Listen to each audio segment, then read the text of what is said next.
Hey y'all, what's up? Get on in here. I'm gonna give you a few minutes. I'm gonna give you a few minutes to get on in here.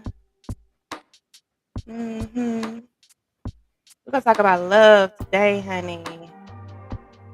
Yes, talk about love.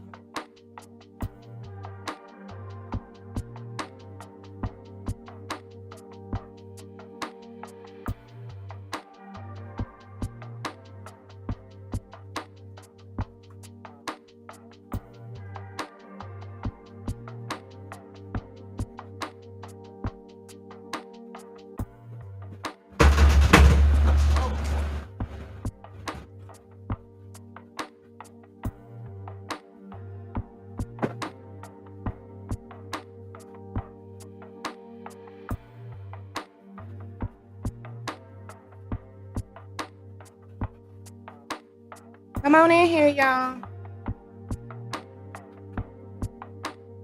Come on, child. We ain't got all night. We ain't got all night.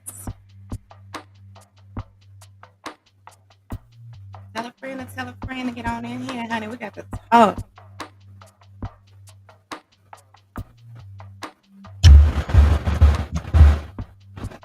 Tell everybody Delores, the pastor's daughter, is on. And we got something to talk about today, y'all.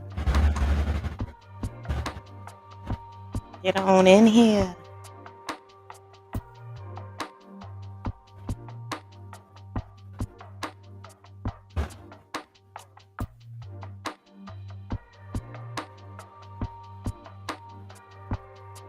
Get on in here, y'all. Hello, hello, hello. I'm so happy that you all are in the building this evening. Welcome, welcome, welcome.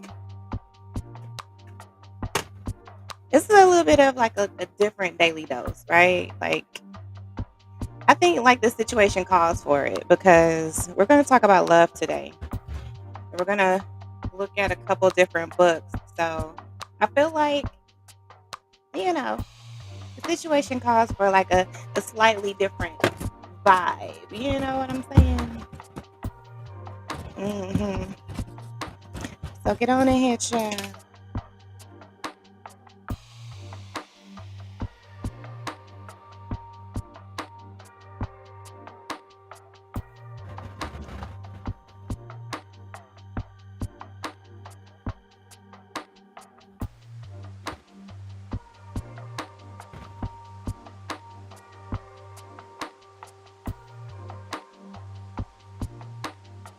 Can y'all hear me?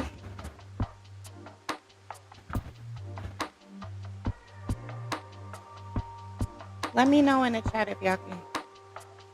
Yeah, let me know if y'all can hear me.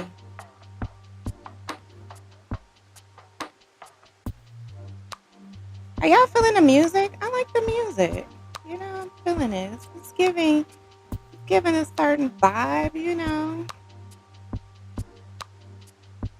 This is called, I guess it's lo-fi music.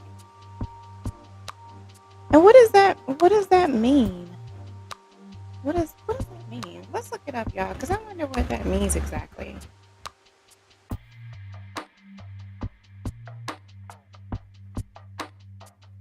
What does that mean?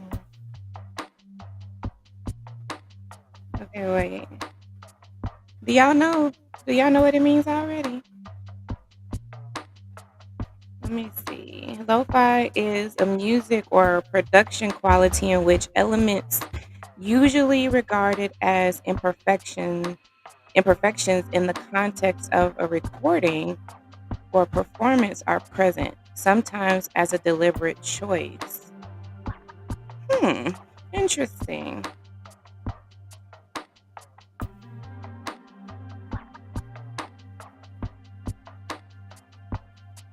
So low fidelity is what it means. It's low quality music recordings associated with homemade productions created outside of a professional studio. The genre became popular with young people who began experimenting with affordable equipment. Hmm. Did y'all know that? Many people classify lo-fi within ambient music due to the softness of its beats, the continuous melody, and the nostalgic feeling that surrounds these songs. Another reason why this style of music stands out is because of the incredible illustrations that appear in lo-fi's videos on YouTube. So y'all make sure y'all look that up, honey.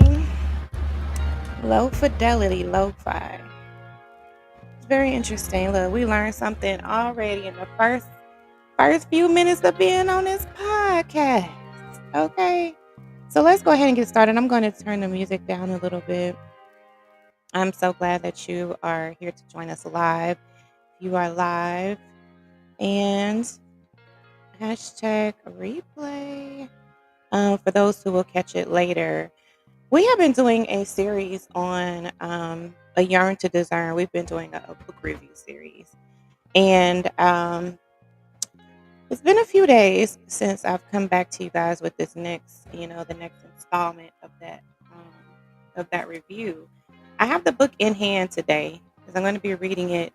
I'm going to be reading it from the actual paperback today.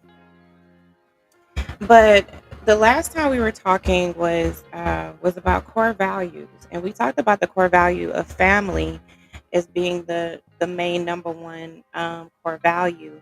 And then today we're going to talk about the second core value, which is love.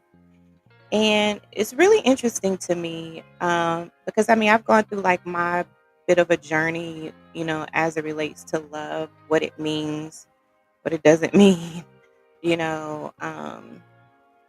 What makes me feel love, all the things, the five love languages, all the stuff about love that's out there.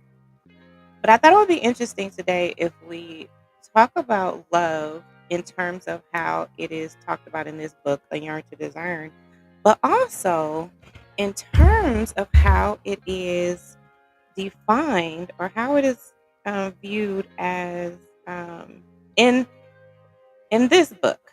And I have this on PDF. I don't actually have the actual hard copy of this book, but this is it right here.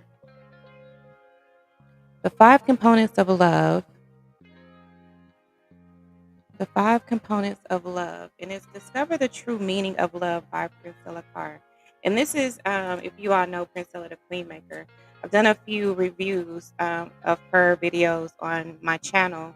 So you're welcome to go back and take a look at those. But I figured we would kind of incorporate her book into this whole conversation, or this review rather, about love and how it is used as a core value to a lot of people. But we'll get into that in just a minute. First of all, let me check in with y'all. How are y'all doing? How are y'all doing today? My name is Delores, honey. Delores. Oh, my bad. I didn't mean to do that. I'm glad that y'all are here. My name is Delores, the pastor's daughter, and I help women to break free from spiritual abuse and toxic relationships so that they can reclaim their voice, their identity, and their self-worth, and have fulfilling and healthier relationships. And so that's what I do. I am what they call a discernment and relationship coach, right? So I'm a life coach that specializes in relationships and in discernment. I help you to increase your discernment, activate your discernment, and really feel comfortable with using discernment as your superpower in how you navigate the world, how you make decisions, how you interact with people, how you build your life out, based on how you want to live your life, your purpose, your goals, your dreams, your aspirations, all of that stuff. So it's really person centered, what I do. And it's really all about you, all about you and your life's purpose. And what I discovered with going through my process of breaking free and healing from spiritual abuse and toxic relationships is that the main thing that you are lacking is really understanding of your purpose. And if you don't have an understanding of your purpose, um, like knowing who you are created to be, you are very lost. And not only are you lost, but you're dangerous. You're dangerous when you don't know who you are. Um, Seems like a lot of us are kind of going through identity crises. Um, Maybe at certain periods in our life, but certainly when we're adults and if we allow ourselves to get to that place where we can actually like sit down and do a little bit of self reflection. It usually happens around birthday times, right? Like, maybe New Year's, you start to reflect on, the things that you were lacking, things that you didn't accomplish that you meant to, and all of that stuff. But like, it's totally different when you have when you're discovering yourself and you're going through this identity discovery, after you've been abused, and after you've been in toxic relationships that really just took you away from yourself. um, and so I really help with, understanding that dynamic and, really breaking free and discovering who you are. As you can see, I'm still like coming into my own, and really beginning to walk in my purpose. And so you'll see that just more and more as time progresses. But, what you see is that someone is actually doing the work that, I will help you to do. I'm actually doing the work. So a lot of times you might just see like these life coaches or these counselors or who pastors, you know what I'm saying? They just pop up out of nowhere, and it really doesn't seem like um, you've seen really like their transition, that they were really transparent with who they are, and really coming into being who God created them to be. You don't see that part of it, right? um, but I think in this day and age, we we as a people, me included, are wanting to see that the people who are actually like speaking into our lives, who are giving us advice, who are telling us what to do, who are in leadership roles, like we want to see that they're actually doing the work, right? That they are wanting us to do, right? So I'm a coach, right? But I'm currently in a coaching program. So I'm a coach who's being coached. You have leaders who haven't been followers. You have people who aren't actually doing the work that they're requiring of you. And in this day and age, that's just not going to fly anymore, right? Because we have discernment. And because we have discernment, that means that we're not just, letting somebody come into our lives and put up a sign that says this is what they do and this is how they're going to, help us, and this is how, this is why we should listen, this is, we should be listening to these people, and never really knowing how they live their lives. It's not good enough anymore to not know that our leaders are following.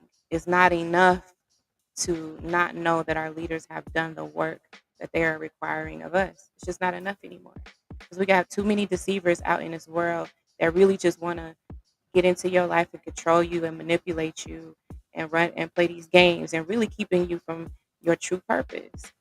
And so in my program, you really get to understand who you are, and what's important to you and what matters to you. I don't make decisions for you.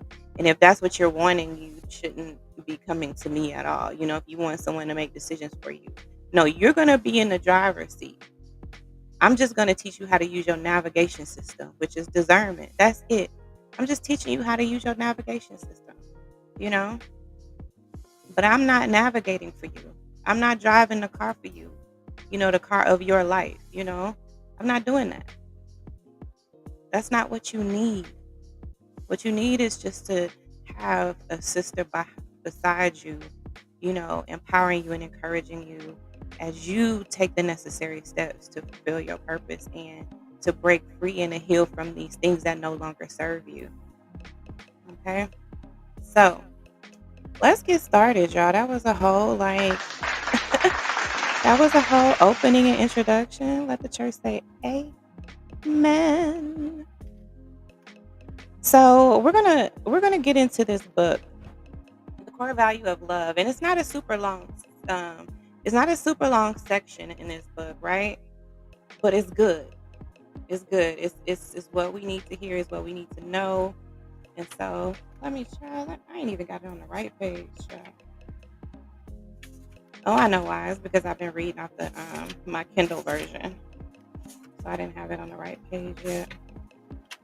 But we're gonna get into Princella the Queenmaker's book too, and how it, how there's a parallel here between the the description of love in terms of discernment, and the description of love in terms of um, Princella's experience and her research and discovery. Okay, so let's get to. We are on page 71. We're on page 71, and let me turn this music down just a little bit more because I low key feel like I'm straining to talk over it. But we are on page 71 of the Yearn to Discern book. And I was telling you guys, you need to go ahead and get this book, right?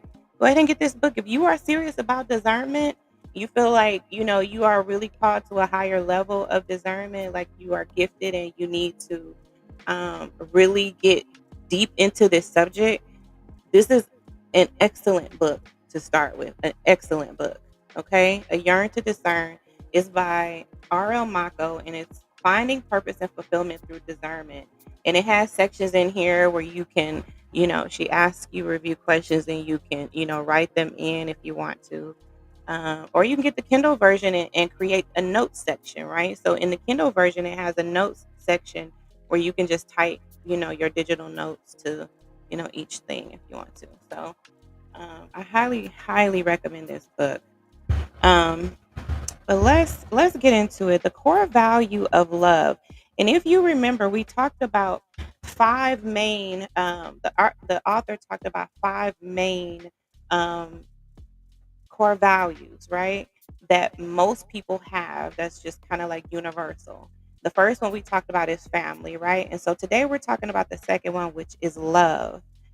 And let me do this. Hold on, y'all. Make sure I put up my little copyright disclaimer, because you guys know this is not my book.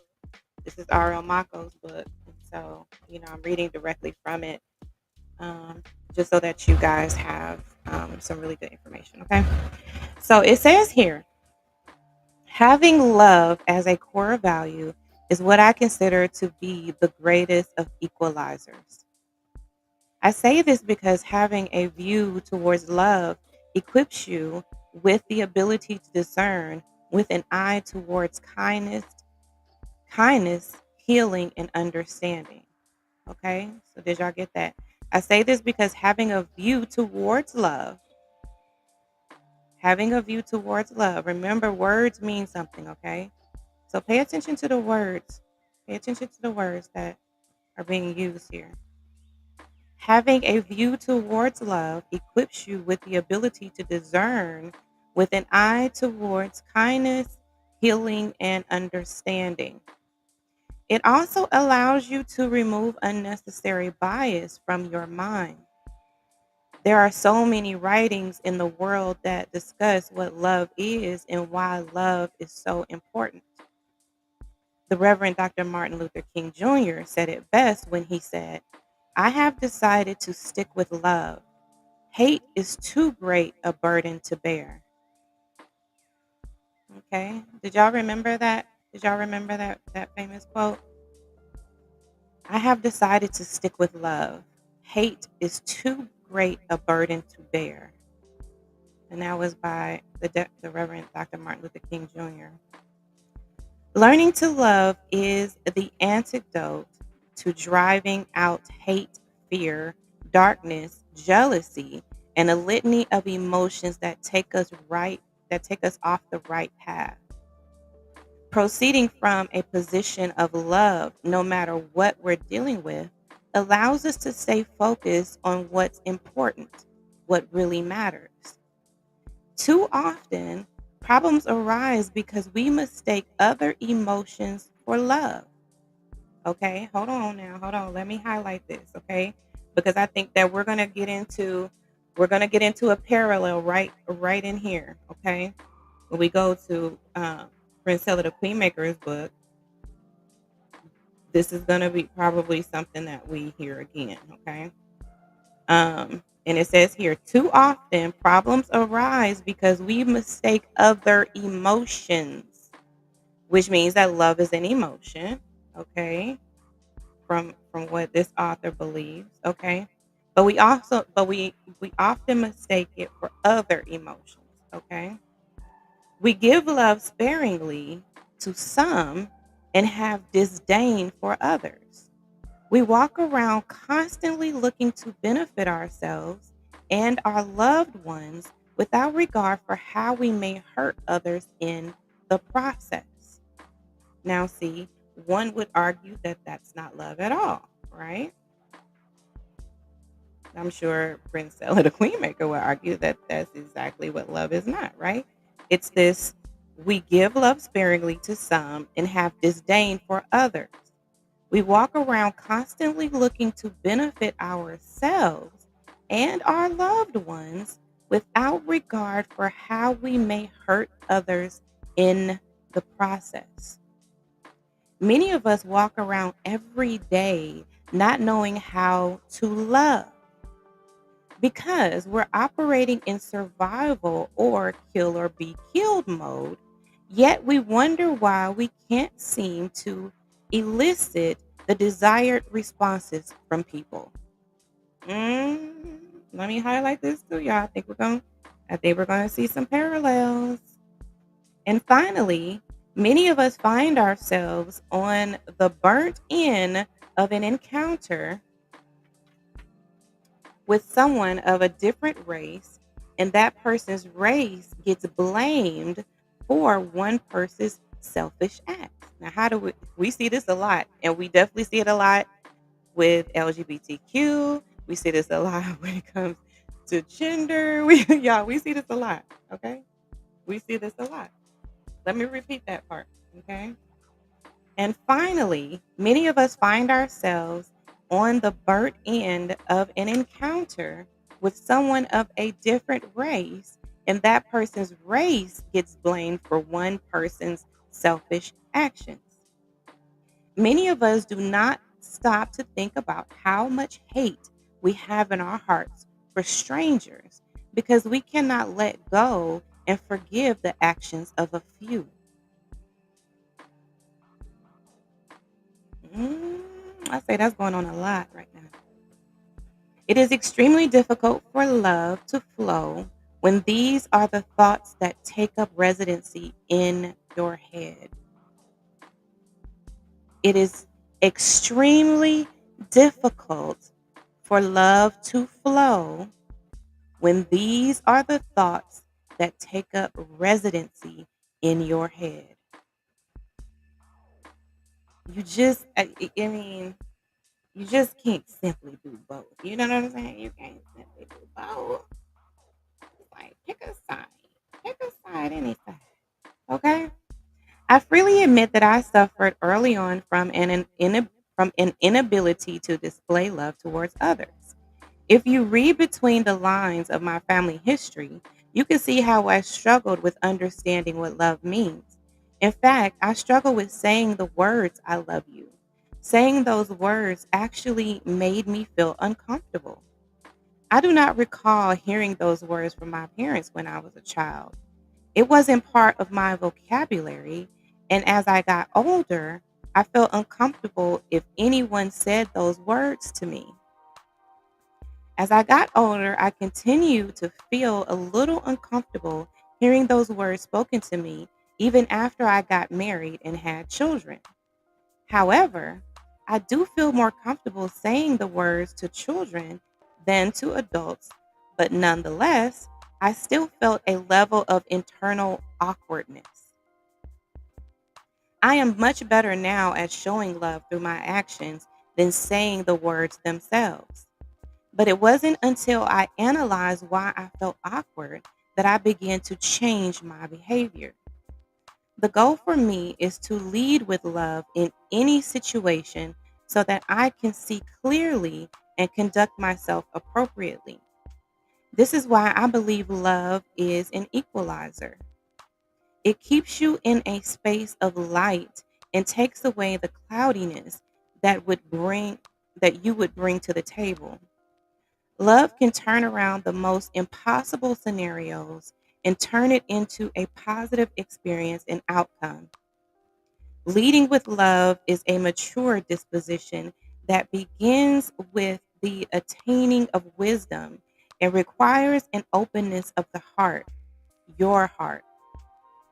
Leading with love as a core value in life stops you from imposing bias upon someone and raises your ability to discern at any time.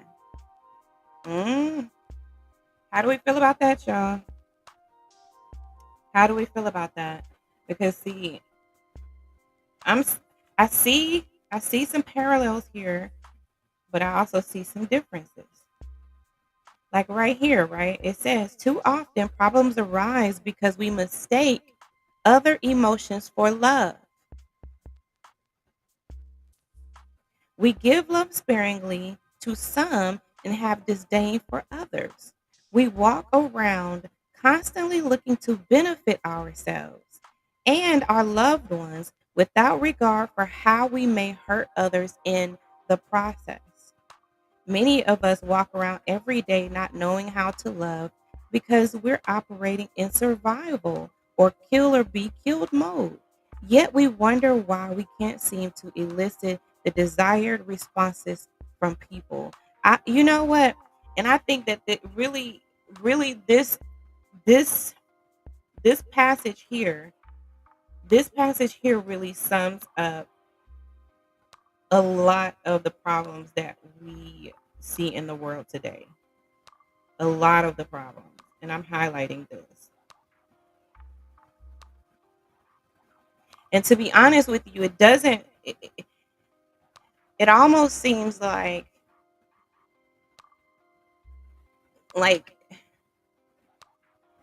a little hopeless. I guess it almost seems like a little hopeless to really um, change this. You know, it's like, oh, like what do you do to change it besides just showing love yourself, right? Like that's the only thing that you really can do to change this culture of people thinking that they love, but really being like this, where it says, too often problems arise because we mistake other emotions for love. First of all, we're mistaking other emotions and calling it love. I mean, there's people who are saying that their anger is love, you know, that certain things that they do in response to those emotions is love. And the person on the receiving end is like, no, no, this is not love. So do we even have a clear definition, a clear understanding of what love is? If what you are saying on your end is that your display and your behavior and your your feelings and all of the things, right? If you're saying that that's love and I'm perceiving it as not love, in fact, I'm perceiving it as a totally opposite emotion, then does that mean that we don't really know what love is? Like neither one of us, because we have different definitions and we're not coming together on what this actually means. Because what did the author say here? She said too often problems arise because we mistake other emotions for love. So that's one key there. We're mistaking other emotions for love. Then we give love sparingly to some and have disdain for others. So that also means that there's judgment, there's prejudice, there's biases, there's all the isms that are probably coming into play that makes you show love sparingly to some and have absolute disdain for others. How can you call that love? Then she says, we walk around constantly looking to benefit ourselves and our loved ones without regard for how we may hurt others in the process. Now, would you view that as love? Now, should your love for your family members and for yourself constitute um, something else for me, like exploitation and manipulation and using me and showing a lack of regard and care for me? How do we show love to people who we love, right? But also show love to other people when we see that we may need something from these people that will maybe benefit the people we love most. Should there be even a such thing as the people we love most? Or is it just the people we love different, but we love everyone? You see what I'm saying? Just like, who really knows any of these questions about love for real? But we do walk around and we say it a lot. I say it a lot personally. Many She says here, many of us walk around every day not knowing how to love because we're operating in survival or kill or be killed mode. Like, okay,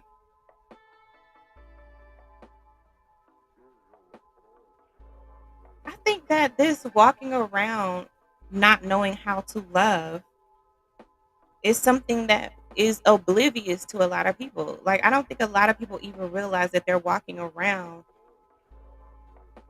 completely having no ability to love,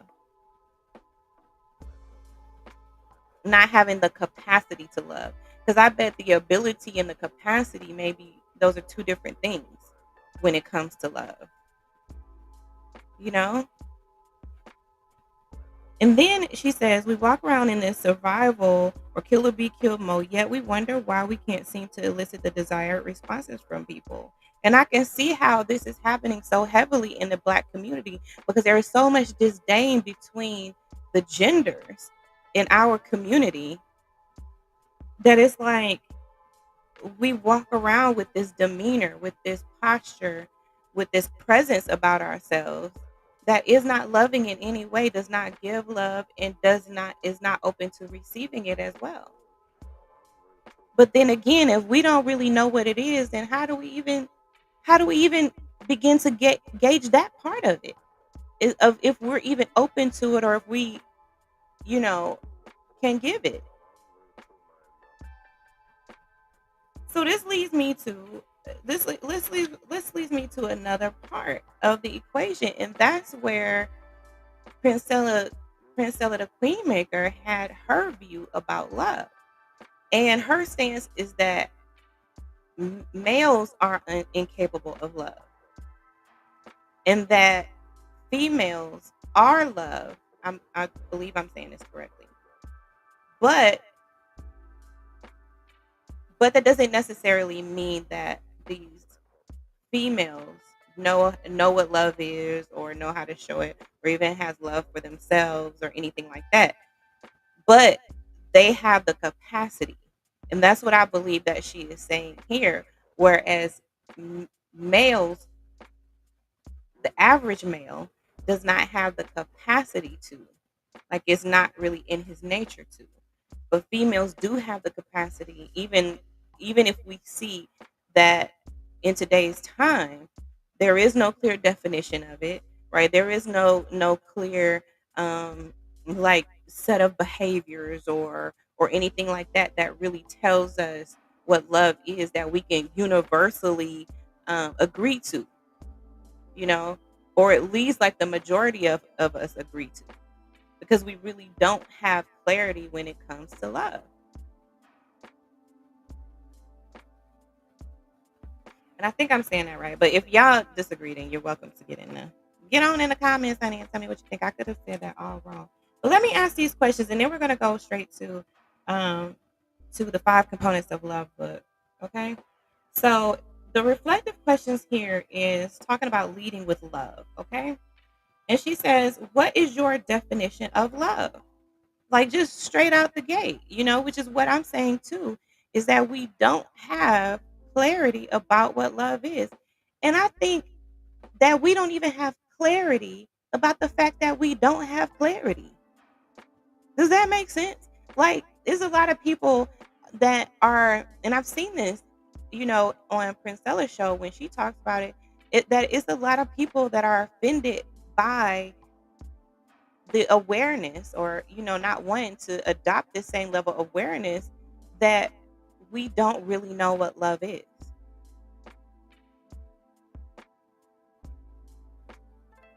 So that means that there's some type of dissonance even in admitting it. You know what I'm saying? Like, we even lack the awareness that we lack the awareness. So what is love? What is love? Baby, don't hurt me. Don't hurt me. No. Okay. Yes, honey. Yes. Just a little music intermission. Number two, what does love mean to you? What does love mean to you? And this is challenging me as I'm reading this now, because admittedly, I told you guys, like, I'm one who says I love you a lot, you know, and I genuinely mean it. But then again, I would still have to admit that my, total level of awareness or understanding in the subject of love is not at 100%, And I seriously doubt I'd be 100% at anything, but that's what I'm striving for, right? So we should still be striving for this understanding and this, um, this constant push to become better, you know. And I don't think there's anything wrong with wanting to become better at love, like the understanding of it and the actions and the behaviors that display it. You know, knowing and being aware of if we are hurting people and but we're calling it love. You see what I'm saying? I don't think we can all be just too grown or too knowledgeable to to say, "Hey, I can still work on this area." You know, that's how I view love. It's like it's a work in progress constantly. Yeah, because I think I've struggled with it too. I don't think there's any shame in admitting that. Number three, do you express love to all you come in contact with or only to people who you consider to be part of your life? So, do you reserve your love for certain people? And it's like, well, if you're not my family, then I'm not showing no love, or, you know, I haven't known you since we was kids. So, you know, I don't know. Do you have some type of level of love that you display to strangers? It's a good question. How do you express love to loved ones? Do you express love to strangers? If so, explain how. I want to know too, child. Like I told y'all, I have a different, like, not, I can't say it's different. I guess everybody's is different. But my viewpoint on family is like not as strong of a core value as some people may have it. You know what I'm saying? Like I didn't grow up around family. I grew up in Germany, right? And so I was away from family. I was only around my immediate family, you know. And because, it was military, people were constantly moving, like people constantly going back to the United States. And this was in the 90s. So, like, I didn't have a cell phone. I wasn't able to keep in touch with people or anything like that. So, it's like people were just kind of constantly in and out of my life. I didn't really have like stable people in my life besides my immediate family at the time. And so like I see like pictures of my cousins and stuff because my family is originally from Detroit. And so I see pictures of my cousins and they're like always around each other and stuff like that. But I feel very distant from them because I didn't grow up around them. And so my viewpoint on like cousins and stuff is almost like my viewpoint on friends and like strangers, you know? Like you may be family, but you really don't get special consideration because of that, you know? Because it's like I didn't grow up around family. I just grew up around people I didn't know. And I don't know you because I didn't grow up around you. So I'm just gonna treat you like everybody else. I'm just now getting to know, you know? You don't get any special consideration, but it's not like you get any type of like you don't it's just no difference. You know what I'm saying? So th- that's kind of like a thing, you know. But I think that some people are very much like family oriented to the point where they're like, if you're not family, then we I really don't mess with you like that, you know, because you're not the family. So it's like, you know, people have different viewpoints about, you know, different things. And it's always like how they have grown up or, you know, their family of origin that really shapes how they feel about things, you know? So, how do you express love to your loved ones? And do you express love to strangers? And then, if so, how? Number five, in what ways can you improve upon expressing love to loved ones and to strangers? So, how can you improve on it? First of all, we got to define it, right? Like, that's one thing. Okay. So let's get into Priscilla's book and let's see how she defines love. Okay. Because she says that her position is that we really don't know what love is, what love means, that we think it's one thing that it's not.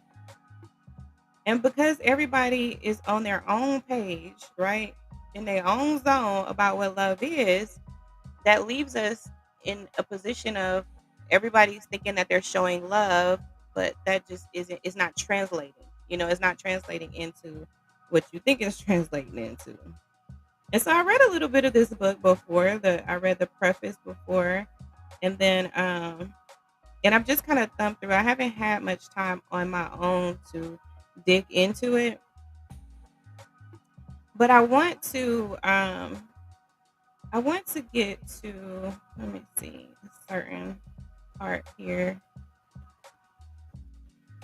Because in her chapter, I believe it's chapter 2, she talks about seek first understanding. Okay, seek first understanding. And she talks about that there are five components. The five components of love is the name of the book, right? And so she's saying that there are five components. And component number one is seek first understanding. Okay. And the quote that she included here is understanding comes through communication. And through understanding, we find the way to peace. I have, you know, in my life, you know, growing up as a daughter of a narcissistic pastor, my father really professed love a lot. In fact, if you ever watch his videos, he still preaches, and so he does live videos. In fact, let's put one up. Look at me, look at me being a little messy, being a little messy. Um, but yeah, let's pull up one of these here songs. But anyway, so my father really professes love a lot, and when you hear like the end of his sermons or you know if you talk to him or something like that, he'll say that he loves you like five times, right? He's like, I love you, love you, love you, love you. You know, he just says it multiple times, which to me, you know, in my mind, that's an indication that you actually don't love, because like, why are you saying it so much? Like, if you do, it does not require you to say it, love you, love you, love you, love you, love you. I mean, like, come on, that's telling me everything I need to know. Okay, child. Because if that's how you feel, you just shouldn't have to say it so much. You know, it's giving very much fake. Um, and so I I feel like in some ways I knew what love was growing up, or what I felt like it was. You know, but I could see like both sides of it, right? I could see someone who was like really self-serving and you know only showing love for the purpose of getting something out of you or you know some type of supply, you know, whether it be You know how the narcissistic supply is, whether it's just the admiration, the adoration, the gifts, or the loyalty, or the dedication, or you know what I'm saying, like or the servitude. It could be a lot of different reasons why he do it. And I could see how my father would not show love to people who he didn't feel like would benefit him. I mean, he even said as much about a particular young lady that came from a troubled home, and she was having a lot of issues and stuff, and we really had to rally together to help her. And I remember my father saying something to the effect of like, she's like no benefit, she's like no benefit to him. So he, refused to do anything further. Um, and then I heard him talk about people who didn't give enough offering. He was like, we got these certain ones in the church that, they ain't gonna put nothing in the pot. That was like his exact words, and I have that like recorded. You know, he was like, they ain't gonna put nothing in the pot. So it was like I could see where it was like the way he showed love to people was really dependent on how hard they shouted. How loudly they said amen when he was preaching. If they fell out and acted a fool, or how much money they gave, how much tithe they gave, how much work they would do, not only in the church but helping my father with his side hustles and stuff like that. I mean, it was like no boundaries in that church, like growing up. And um I could see how problematic that was, and I just knew that that wasn't love. I didn't have to have some course on love, or even for us to fully define it to know that what he was doing was not love you know and actually I was really disgusted by it, to be honest with y'all. Like I was really disgusted by it because in my mind I was just like, just leave the people alone. If you don't love people, then just leave people alone. Like, why are you dealing with people if you don't love people? But it's like people, you know, are the supply that these people need. These narcissists, these religious narcissists, or whatever. They're looking for souls, just like Satan is. For bodies, and they want those bodies to do something for them, to serve them, and to benefit them in some type of way. A lot of people are surprised when they hear that maybe a certain pastor was sexually abusing somebody, and they're surprised, and they're like, well, he never did anything to me, he never treated me any type of way. And at one point I started to think, some people want to be victims. Some people want to be, uh, like, they almost get jealous if they weren't chosen to be the victim. I think that we find that there are these religious narcissists and these people um, who really manipulate love and what it could be, what it's meant to be, at least biblically. And I don't even know. I lost my whole thought. Hold on, you guys. Let me pull up this thing.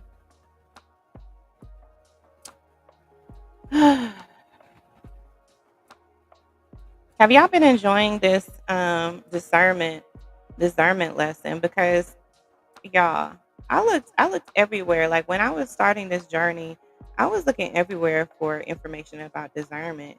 And it's like you hear people talk about it, but you don't really hear them go into real depth about discernment and how discernment has really helped them in their lives. It's like we don't really normalize discernment. You know, just the word itself, we don't even normalize it, but we like throw it at people as if, you know, why don't you have it, or why aren't you using it, or where's your discernment? But it's like, who's really teaching it? And when your foundational relationships were gaslighting, and you dealt with like abuse growing up or childhood trauma and all of that stuff, your discernment is like it's off, you know? It's like you don't trust it. You don't trust yourself to make good decisions, you know? And it may not be in every area of your life. You know, you might not be experiencing it like let's say on your job, like as far as your job is concerned, you're like successful. You know what I'm saying? Like you're doing your thing. But then when it comes to like your romantic relationships, you like it's like you are struggling, like you are failing bad. Or like your relationship with your kids, like you're failing bad, your health, you're failing bad. It's like you find that there are areas of your life that you just make bad decisions in. And it's like your discernment is completely off in like certain areas. But I say like once you really learn the skills of discernment and how to normalize using it in your life, then you can make good decisions across the board, you know? And you just as you grow in discernment, you see different areas of your life that needs more attention. It needs more it needs better decision making in those areas. And you start to take it on like, okay, yeah. Like because you know that using your discernment is only for your good and that only good is gonna come of it. All right, so let me go to this child. Let's go over here to this page, child. Let's see what we can see. But let me read a little bit of this first, okay? This is uh-oh. This is seek first understanding.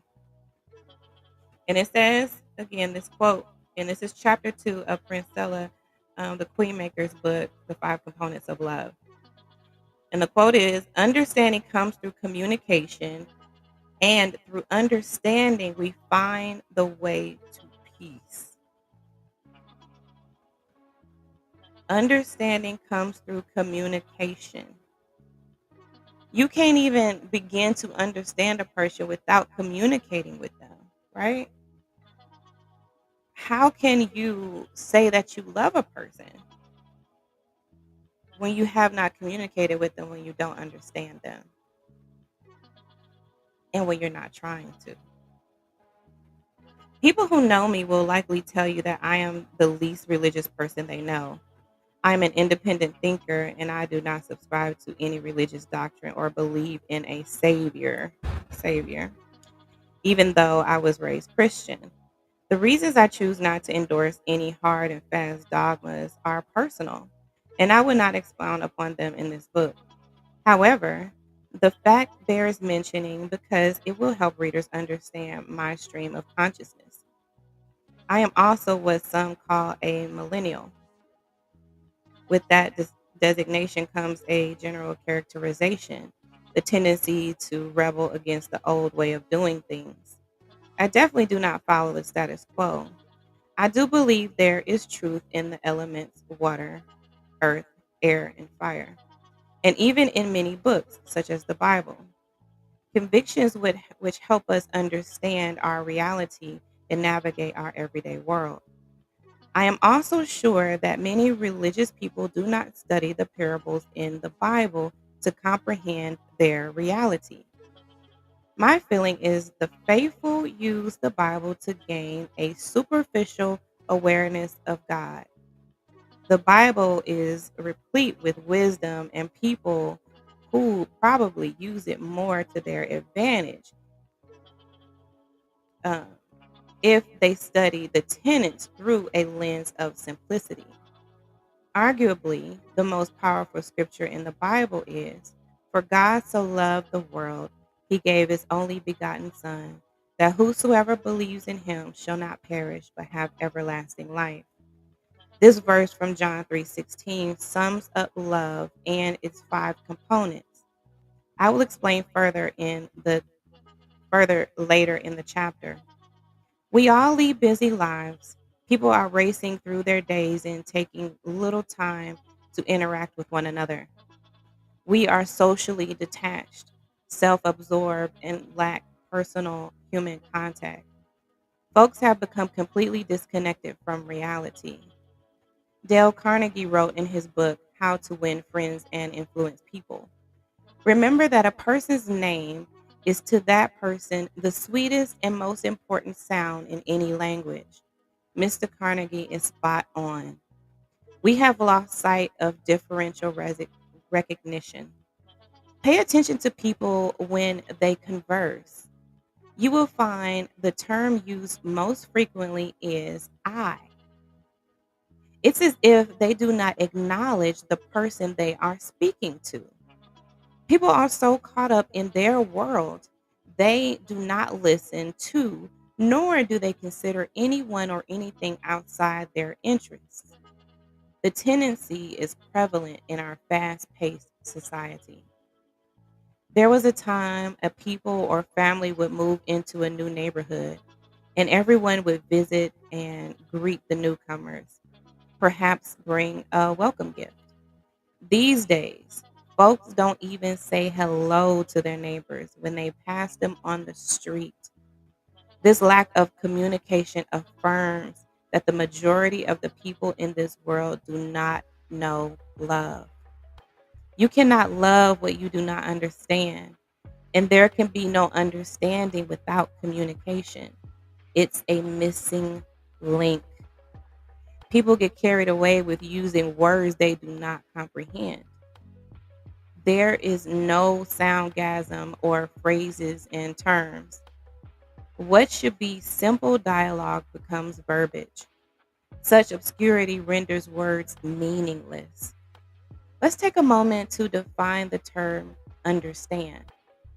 According to the Google Dictionary, it means to perceive the intended meaning of, be sym- sympathetically or knowledgeably aware of the character or nature of. This phrase illustrates why understanding is the first principal component of love. To be sympathetically or knowledgeably aware of the character or nature of someone or something, a person must care enough to communicate. That's deep. You must care enough to communicate. For example, if you say you love music, its appeal will arouse a burning desire within that will encourage you to learn everything you can about music. You will listen to lyrics, study songs, play tracks. You will let the music permeate the deepest recesses of your mind until it consumes you. Many people mistakenly believe communication means two people or several individuals speaking. However, the real art of communication is listening. To hear what someone is saying, one must dispel egos, pay attention, and respect their presence and recognize their importance.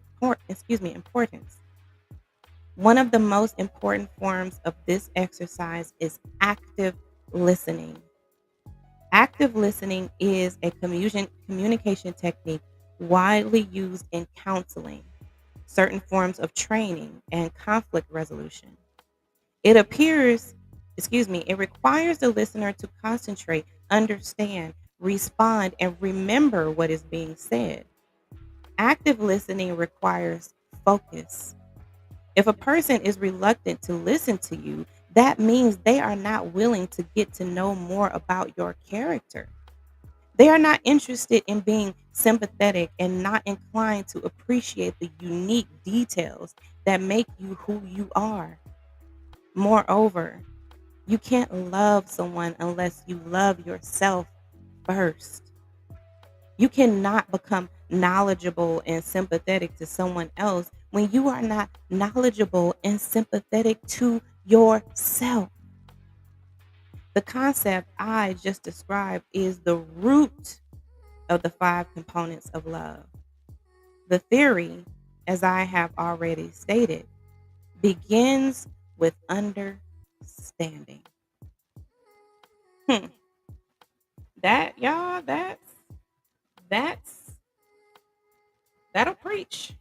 Okay, that'll preach right there, honey. That that will preach. Do you hear me? This was a reading from Princella the Queenmaker's book, The Five Components of Love, which goes really good with where we talk about love in the context of discernment, right? And if you are starting with the basics of discernment, right? When you start with the basics of anything, then you first have to define that thing, right?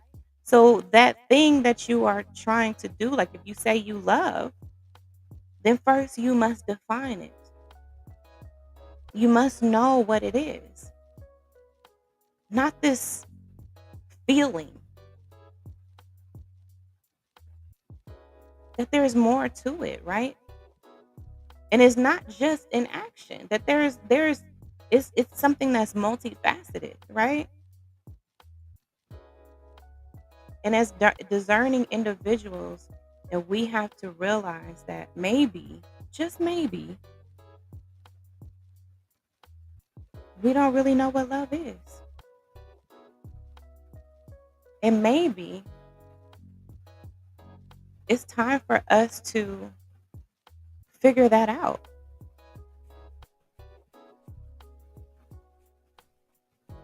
How do you even know if you love yourself if you don't know what love is? Like, think about it. And let's just give a round of applause to these wonderful authors, y'all. These wonderful, wonderful authors, okay? I also have another book by R.L. Maco and another book by Princella the Queenmaker. And I mean, y'all, do not do not take for granted um do not take for granted, first of all, the amount of knowledge that is out in the world. As discerners, you know you're going to have to sift through, right? You're going to have to sift through the abundance of information that is out there. There's a lot of deception that is out in this world, and you have to be really selective, right? Really selective about what you are consuming. But I say one thing, that you have to be on this continual pursuit of knowledge. The Bible says, "My people perish for a lack of knowledge," which means that you must be on a constant pursuit of it so that you're not lacking. Because your lacking is going to lead to you perishing. So if there's anything that you are on a constant pursuit of, it should be knowledge.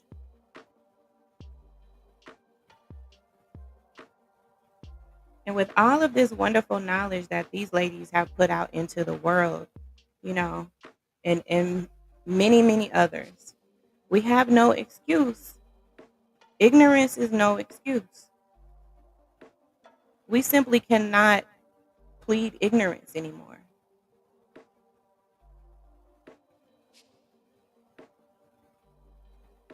And that's how I feel about this subject of love. We cannot plead ignorance anymore. That cannot be our alibi. That cannot be our excuse for everything.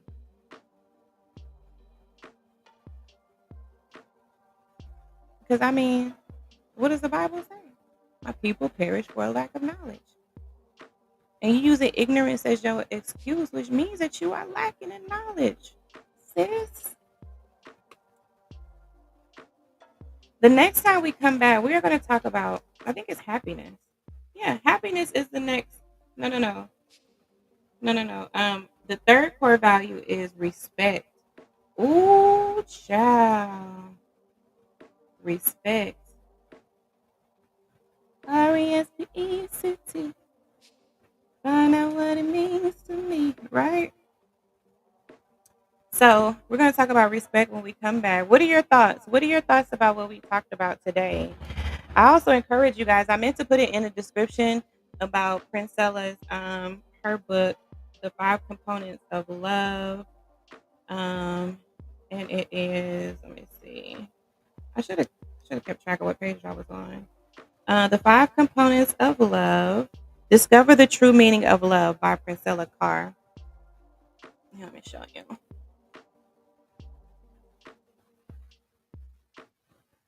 Okay. That's it right there. You take a screenshot of it if you need to. Another another very good read. Another very good read so far. I have not finished this one. Um, but it made sense to go into a little bit of that book, as we were talking about love in the terms of discernment, you know, and in everything that you do, you want to use discernment. Discernment takes knowledge. That means you got to be doing a little research here, you got to do a little critical thinking. You got to take accountability and have a little self awareness, right?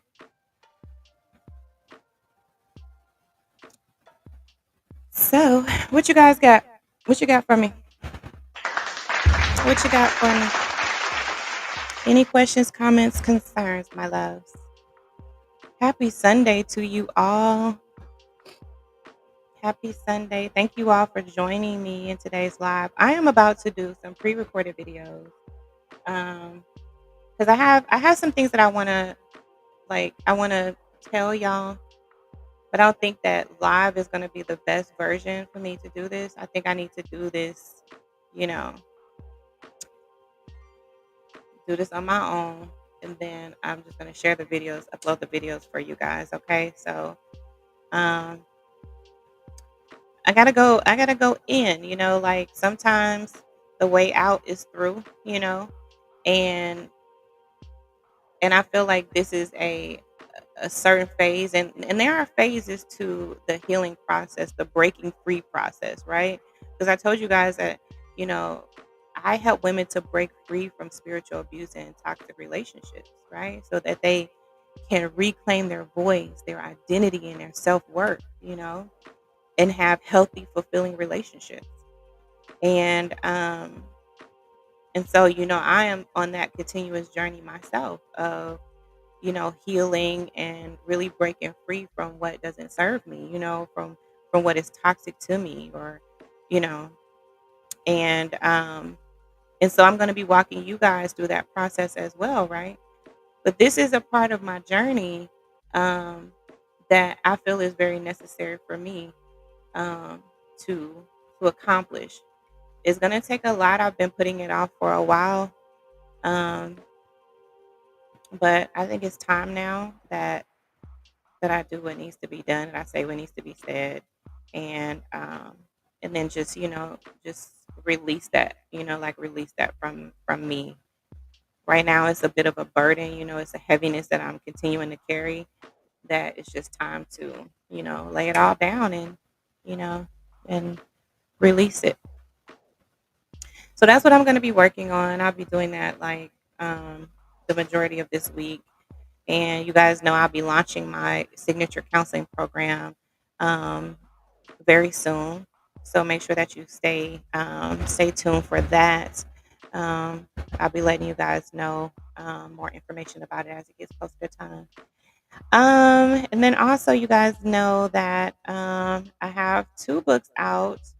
Um, my memoir, of course, The Pastor's Daughter Provoked, and, The Religious Narcissist Decoded. It's a guidebook, an ebook that's available on, Amazon Kindle. And it's available for free on my website, right? So all you got to do, go to the link. I think it's in the description. It's the kingdomcodeacademy.com. Not just kingdomcodeacademy.com. I'm sorry about that, y'all. kingdomcodeacademy.com. And all you have to do is sign up for an account, and you'll get the Religious Narcissist Decoded, this step-by-step guidebook to discerning the tactics and impact of religious narcissism. You'll get that completely free from your girl. Okay. Anything else? Any more announcements, you guys? Any more announcements? Are all hearts and minds clear? Are all hearts and minds clear? Like, are all hearts and minds clear? Okay. Good, good, good, good, good, good. All right, you guys. I will see y'all next time. I'm gonna go ahead and get started on these, pre-recorded videos. So I want y'all to stay tuned and be looking out for that. I'll be back tomorrow. We're gonna do another writing session. I'm not exactly sure what time, but I think it's gonna be early. Gonna do an early morning writing session tomorrow, and then I'm gonna come back and talk about the next component, which is the next core value, which is respect. Okay, and then we're just gonna keep on. We're just gonna keep on rolling, you guys. Okay, I love y'all, and I really thank you all for being here. Mhm. Mhm. All right, y'all. Mhm. Bye bye for now.